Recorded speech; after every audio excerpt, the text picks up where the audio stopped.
அட்டகாசமாக பிதுப்பு பருப்பு கிரேவி செய்யலாம் பார்க்கலாம் வாங்க. ஃபர்ஸ்ட் அடுப்பு ஆன் பண்ணிட்டு குக்கர் வச்சுருக்கேங்க. ஆயில் வந்து சேர்த்தாச்சு, ஹீட் ஆகிடுச்சு. ஆனியன் சேர்த்துக்கலாம். ஆனியன் நல்லா வதங்கணுங்க. பிதுப்பு பருப்பு, உருளைக்கிழங்கு, கத்திரிக்காய் இது வந்து பொங்கலுக்கு வந்து ஃபேவரட்டாக வைப்பாங்க அந்த கிரேவி.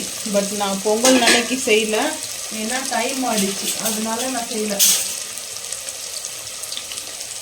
ரொம்ப லேட்டாக தான் ஆகிடுச்சுங்களா பொங்கல் வச்சு சாமி கும்பிட. அதனால் மாட்டு பொங்கல் அன்னைக்கு வெள்ளிக்கிழமை, இன்னைக்கு வெள்ளிக்கிழமை, அதுவும் மாட்டு பொங்கலுக்கும் இந்த கிரேவி செய்வாங்க. ஆனியன் வந்து வதங்கட்டும். கல்லுப்பு கொஞ்சம் சேர்த்துக்கலாம். வதங்கட்டும், பார்த்துக்கலாம். ஆனியன் வந்து வதங்கிடுச்சுங்க. இந்த டைமில் ஓன் கரம் மசாலா, சோம்பு கொஞ்சம் கூட எடுத்துருக்கேன். ஹை ஃப்ளேம் பண்ணிவிட்டு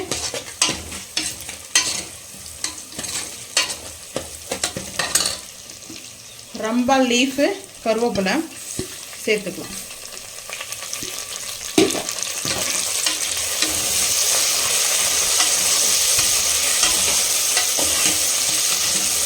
நல்லா வாசம் சூப்பராக இருக்குது. இது சேர்த்த உடனே வந்து பார்த்திங்கன்னா இந்த டைமில் தக்காளி வந்து கட் பண்ணி வச்சுருக்கிறத சேர்த்துக்கலாம்.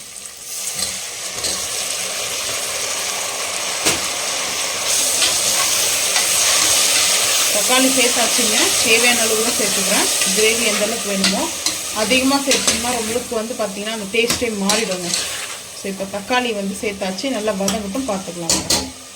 க்ரீன் சில்லி சேர்த்துக்கிறேன். தக்காளியோட க்ரீன் சில்லி சேர்த்துட்டு வதங்கட்டும். வதங்கினதுக்கப்புறம் இஞ்சி பூண்டு பேஸ்ட் ஆட் பண்ணிக்கலாங்க. இப்போது கோகோனட் எடுத்துருக்கேன். ஸோ இது கூட கேஷ்நட்டும் எடுத்துக்கிறேன். முந்திரி பருப்பு வந்து பார்த்தீங்கன்னா ஒரு 5 பீஸ் சேர்த்தா போதுங்க. ஏன்னா நம்ம தேங்காய் சேர்க்கறதுனால ஒரு 5 பீஸ் மட்டும் முந்திரி பருப்பு சேர்த்து அரைச்சிட்டு வந்துட்டு பார்க்கலாங்க. தக்காளி நல்லா வதங்கிருச்சுங்க. இந்த டைமில் இஞ்சி பூண்டு பேஸ்ட்டு சேர்த்துக்கலாம். இஞ்சி பூண்டு பேஸ்ட்டு சேர்த்தாச்சு. ஹை ஃப்ளேம் பண்ணிவிட்டு இஞ்சி பூண்டு பேஸ்ட் வந்து கொஞ்சம் நேரம் பச்சை வாசனை போகிற அளவுக்கு வதங்கினா போதுங்க. இந்த மொச்சக்காய் பொங்கலுக்கு வந்து சீசன். ஸோ ரேட்டு கம்மியாக இருக்கும்போது வாங்கி சன்லைட்டில் காய போட்டு ட்ரை பண்ணி வச்சுக்கோங்க. நாங்கள் வாங்கிட்டு வந்து பால்கனிலே வச்சுட்டோம். பச்சை பட்டாணி ஃப்ரெஷ்ஷாக இருக்கிறதும் மொச்சக்காவும் அது அப்படியே இருந்ததுனால பாதி வந்து வேஸ்ட் ஆகிடுச்சு. ஸோ எங்களுக்கு இப்போது காஷ்மீரி மிளகாய் பவுட்ரு 1 டீஸ்பூன் சேர்த்துருக்கேன். 1 டீஸ்பூன், 2 டீஸ்பூனுக்கு வந்துட்டு mutton masala, gravy masala. Mutton masala தான் இது. சிக்கன் மசாலா கூட நீங்கள் சேர்த்துக்கங்க.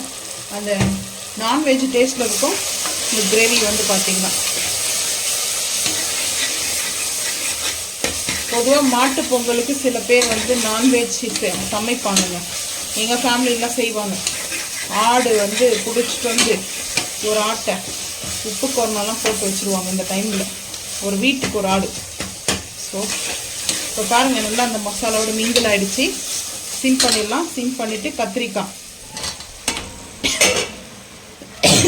அதுக்கப்புறம் பொட்டேட்டோ நான் வந்து நீட் ஷேப்பில் தான் கட் பண்ணி வச்சுருக்கேன். நீங்கள் வேணும்னா பொடிசாக கூட கட் பண்ணிங்க. அதுக்கப்புறம் பிதுப்பு பருப்பு அதையும் சேர்த்துடலாம். சேர்த்துட்டு தண்ணி சேர்க்கறது பார்க்கலாங்க.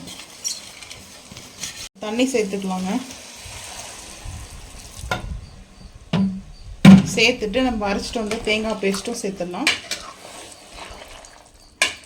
கரெக்டாக இருக்குது தண்ணி. தேங்காய் பேஸ்ட்டு கூட சேர்த்துட்டு கொஞ்சமாக வந்துட்டு தேங்காவும் கேஷ்நட்டும் போட்டு அரைச்சி எடுத்துகிட்டு வந்துக்கிறோம். அந்த பேஸ்ட்டும் வந்து சேர்த்துக்கலாம். தண்ணி கொஞ்சம் சேர்த்துக்கலாம். இப்போ பார்த்தீங்கன்னா பேஸ்ட்டு வந்து கோகனட்டும் கேஷ்நட்டும் நம்ம பேஸ்ட்டாக வந்துட்டு ஆட் பண்ணிட்டோம். தண்ணி சேர்த்தாச்சு. கிரேவிக்கு எந்த அளவுக்கு வேணுமோ அந்தளவுக்கு கிரேவிக்கு தண்ணி சேர்த்தாச்சுங்க. இந்த டைமில் காரம் உப்பெல்லாம் செக் பண்ணிக்கோங்க. பொடிசாக கட் பண்ணி வச்சுருக்கிற வாஷ் பண்ணி கொத்தமல்லி, புதினா ஒரு கைப்பிடி அளவுக்கு வந்துட்டு சேர்த்துக்கலாம்.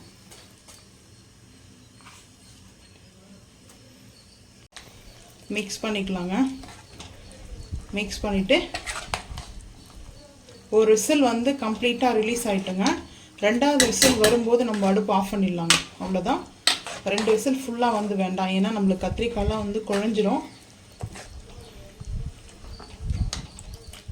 2 விசிலுக்கு அப்புறம் ஓப்பன் பண்ணி பார்க்கலாம் வாங்க. பொங்கல் கிரேவி ரெடி ஆகிடுச்சுங்க. இது வெண்பொங்கல் இருக்கு இல்லையா, பிளைன் பொங்கல். ஸோ பிளைன் பொங்கலுக்கு இந்த கிரேவி அருமையாக இருக்கும். இட்லி, தோசை, பூரி, சப்பாத்தி சூப்பராக இருக்கும். சப்பாத்தி, பரோட்டா கூட நல்லாயிருக்கும்.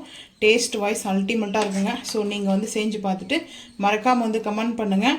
ஸோ இந்த வீடியோ பிடிச்சா லைக் பண்ணுங்கள், ஷேர் பண்ணுங்கள், சப்ஸ்கிரைப் பண்ணுங்கள், பெல் ஐக்கனை வந்து கிளிக் பண்ணுங்கள். மறக்காமல் சேனல் வந்து ஃபாலோ பண்ணுங்கள். அப்போ தான் நம்ம போகிற வீடியோ உங்களுக்கு நோட்டிஃபிகேஷனாக வருங்க. தேங்க்யூ.